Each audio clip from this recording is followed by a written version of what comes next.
Welcome back to another technical deep dive here in the debug zone. Today we're tackling a big question and breaking it down with insights from other users. Hopefully this clears up some misconceptions and helps you get the answer you need. So buckle up, stay a little curious, and let's jump right in.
And that's a wrap.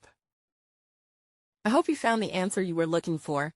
If you did, take a second to hit that subscribe button. It really helps out. And let me know in the comments which solution worked best for you. See you next time in the debug zone.